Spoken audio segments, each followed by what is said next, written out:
The Midas shop behind me sat on the market for months. Multiple buyers looked at it and every single one walked away except for me. Today I'm going to show you why. Backstory was there was another franchisee that owned this store, and over the years me and him had become friends. His wife got this dream job offer in North Carolina, and so he had this like kind of urgent deadline that he said, hey, I want to sell my business and get out of here because it's hard enough to run a store, let alone from a whole nother state. So I ended up paying $120,000 in, let's say, July of 2017, and by the next July, August, we had already made back over 100,000. So we got basically 100% return on that money. All the money we paid, we got back with the year, and we've owned the store now since then, and we have no debt, and it continues to be one of our best stores now. State inspections in Pennsylvania are due at the end of the month, and so mine are 225, so expired 2 days ago. Last thing I need is getting a ticket for an expired inspection when you own 35 auto repair shops. The brakes are squeaky. I pull up to the drive-through lately and it, it's like squeak. We're talking about doing a video where it's like boss learns how to fix cars. So I spend a day learning how to fix cars. Have you ever worked on a car? I can change a tire. Okay. If we have any today, I'll give it a shot. I think I could do it. I mean, I've seen brakes it. They're not hard. I mean, you unzip the back bolt and pick up the caliper. Yeah, I'm too pretty to get dirty, but I come out here sometimes and help them. Yeah, get cars done. hold stuff. Yeah. That's what I'm good at. You need me to hold that bar? Yeah, I could do that. Flashlight holder? Yeah, flashlight holder. Yeah. Scanner holder. Scanner holder. Fun fact about this shop is there's always been this giant dip here, and it might be hard to see on camera, but basically, from that giant crack, it like slopes down all the way here over the years. And even here, you can kind of, it might be a little hard to see, but you can see the cinder blocks and how this like line goes. The lore is that there used to be some sort of old movie theater here or something like that, and it burnt down. And then when they like demoed it, they just like plowed everything into, trying to mess up my story here. So they plowed everything over, like the chairs and everything, the popcorn machine, and then they built a bunch of things on top of it, including the shop. I don't know if that's true or not. We tried to Google it, but the evidence was unclear. Dude, 500 Chester Pike, that's us. This is it. Wait, this is it? It's called the Manor Theater. It's resided at the 500 block of Chester Pike. Yeah, looks like there's a giant fire. That's maybe why it burned down. And so over the years, it's created some wonky structuring things we got to do here, but it's all safe. It's all good. It's just a little annoying though. A little quirk. We got some fun chairs. This is when you got to take a break. This is where you sit. Is that a good shot? It's kind Today of a I'm shot. Today I'm going to talk to you about tires. Someone's transportation to work. Now that you saw it, don't you really want to try it? I know. Oh no, bad news? No, I'm kidding. Junk. Absolute junker. Under review. That looks pretty good. You don't know what you're looking at. Right under here. Yeah, it looks like a car. Yeah. I don't see any rust. Yeah, it's true. There's no rust. Look at this thing. That's true. No, that's true. Comparatively. Probably a couple months ago. Okay, Yeah, they're pretty dope. I like the Snap-on Johns. Me, I got one. Rob got one. Kev got one. You're like a spaceman. Yeah, you're walking around like you're freaking Autobot and stuff. Yeah. In the future, you'll have the meta glasses, Yeah. and then those. Kev got them. Kev got these, and he's got his medical. Okay. License. Yeah, he's always. I got the metas. They're sunglasses though, so they wouldn't really work in here. Have you gotten value out of them? No. The most annoying part of them is you can't turn off Do Not Disturb. So if I put on Do Not Disturb on my phone, they still ring through.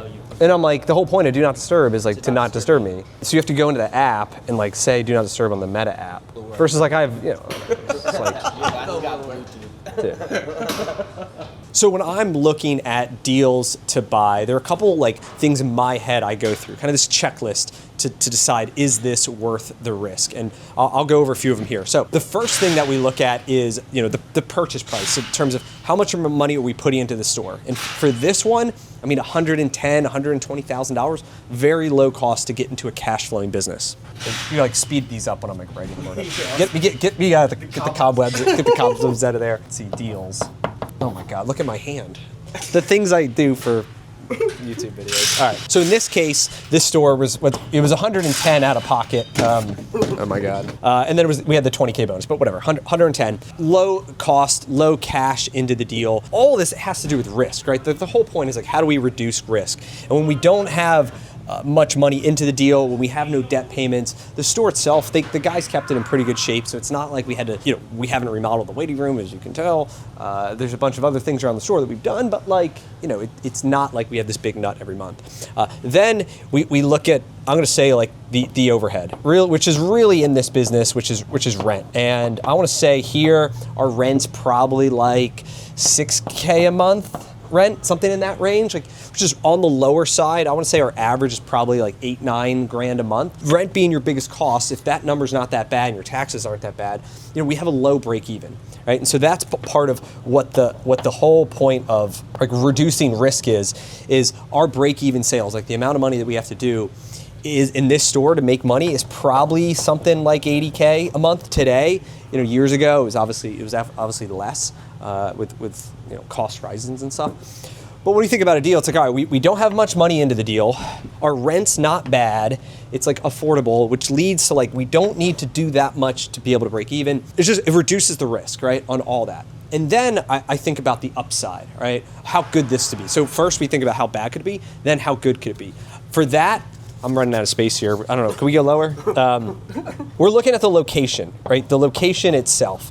And for our stores, we're in what's known as retail automotive. Retail being the key word here is we need to be on a major road. This one, we're on the major pike of this area, right by the Philadelphia airport. We have a Dunkin' Donuts across the street. We've got a hospital down the way. We have tons of traffic going by every day. Like we can't have stores in industrial or like residential areas. The whole point is, quote, retail. And this is a high traffic area in a neighborhood that, people have plenty of secondhand cars. They got to get them fixed. Like this is where we thrive. We knew that this was like in terms of a good location from the perspective of, people are buying used cars and they keep them for a long time and they maintain them. And that's the business that we're in. There's cobwebs all over me.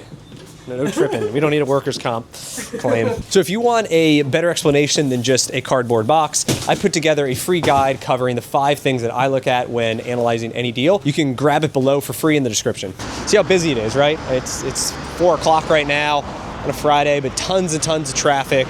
And that's what we're looking for. I'm looking for locations like this here. Don't get hit by the car. We're packed. We're literally double stacking cars. Every single one of these cars, except for like 2 of them, I think, are cars that we're working on or people that are waiting to come in.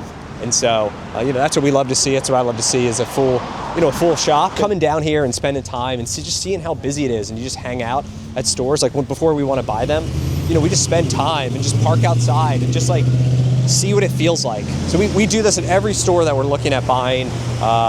It's like these signs. And at the end of the day, if every one of these cars needs to be fixed, right? And we're in the car repair business. Or if you're looking at buying a pizza shop, right? It's like, are there tons of traffic? Everyone needs to eat. And it's sometimes as basic as that, and just getting that feel of what it's like. After considering, we could get it for a good deal.